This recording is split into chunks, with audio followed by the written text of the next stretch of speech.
Alright, so welcome to the last part of the lab here. So now we are going to be designing a circuit that will use a photoresistive sensor to turn on our diode. Alright, so this diode is an LED, and what happens in order to turn on an LED, we just need to have a high voltage that is going to be able to run through it. Alright? Pretty simple way to turn on an LED, you just connect it to power, basically. Alright? So how are we going to do this? And first we have to talk about this guy here. So this is called an op-amp, or an operational amplifier. This guy here is acting as a comparator. So what does that mean? A comparator, essentially what we need to know is that when the voltage here on the positive side, let me zoom in so you can see that a little clearer. When the voltage here on the positive side is greater than the voltage on the negative side, we're going to output a positive voltage here. Right? And that's going to cause current to flow across our diode, and that's going to turn on our LED. However, if the negative voltage side is larger than our positive voltage side, we are not going to output a positive voltage here.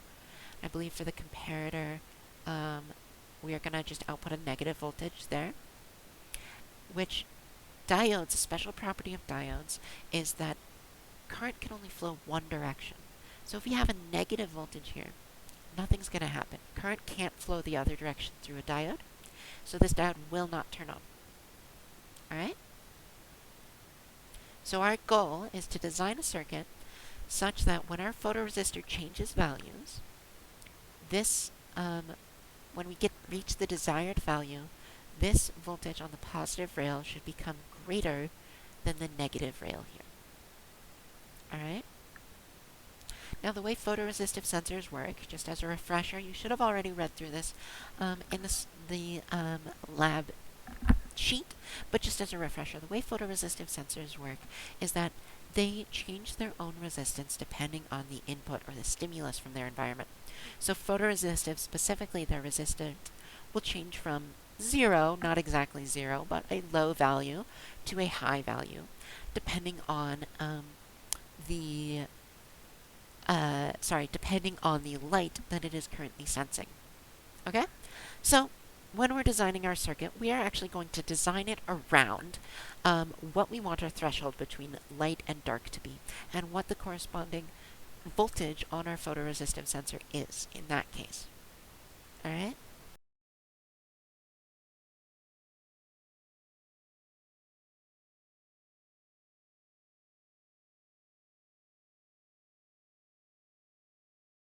So let's go much higher. Let's go up to 10K. And let's see what happens if we run this. So what we're going to test is I'm going to measure our current across this diode. And look at that, it is 0 milliamps. That means there is no current flowing, and our LED is not turned on. Alright, which makes sense. When our resistance of our photoresistive sensor is really high, we don't want that to turn on. And now I also kind of want to look at the two voltages going into our comparator. Let's look at these guys. So that's going into the positive side. It's just over 1 volt. And into the negative side, we've got just about 2.8 volts. Right? So you can see that we shouldn't have turned that on because we have a larger voltage on the negative side there. Okay. Now, let's take this resistance way down. Let's take it down to 100 ohms. This is assuming it's much darker now. So let's run that. See what we get now. Alright. Now you can see the negative side is much lower than our positive side, and let's see if our LED has turned on yet. And we're showing a little bit of current there, but in general we need about, we need a couple volts, I believe about 0.5 or 0.7 volts to turn on this LED. So let's see what we've got. We've got just around 0.7 volts, so it looks like it is probably on at this point, although we're not actually seeing... Oh, and yes, since current is flowing, that means that our LED is in fact on. It would be nice if they lit it up in some way, but it looks like they don't. So, yeah, that looks like that sort of design process works. We need to design around our threshold of our photoresistive sensor. Okay, so now I'm going to go ahead and try and actually build this circuit. Okay. Alright, so I've switched down to look at my circuit view here, And so you'll see this guy is a photoresistive sensor. Alright, you can kind of see what it looks like there. So I've already plugged it into my breadboard. And so that is our photoresistive sensor. Alright? So the first thing we want to do with this is measure the impedance of it. So we'll get our multimeter here and tell it to measure, resistance. And so this will be the light condition when it's detecting light. So what do we see? We're seeing about 10, maybe 11 kiloohms there. Okay. Now I'm just going to cover it with my finger, and this will be darkness. And what do we measure? Oh, it actually goes up. Okay.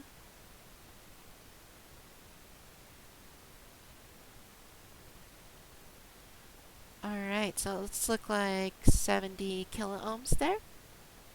So it gets pretty big in terms of impedance or resistance there. We get up to 60 to 70 kiloohms. Awesome. Alright, so we are going to want to design our circuit around that resistance range there.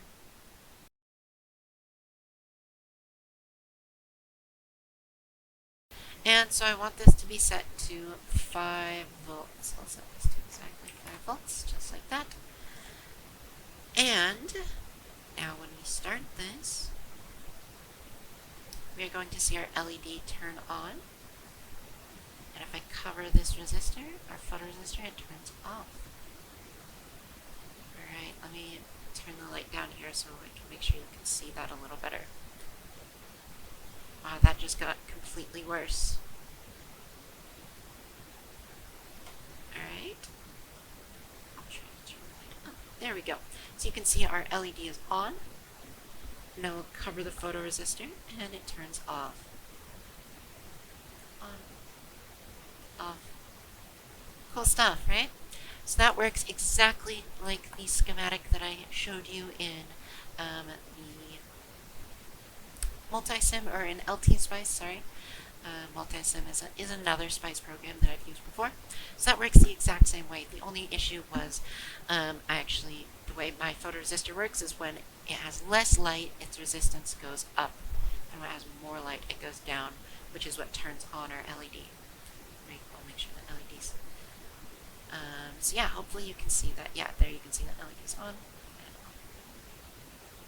Pretty cool. So it's a light reactive LED. Great. Alright, let me know if you have any questions. I look forward to talking this through with all of you in your checkoffs.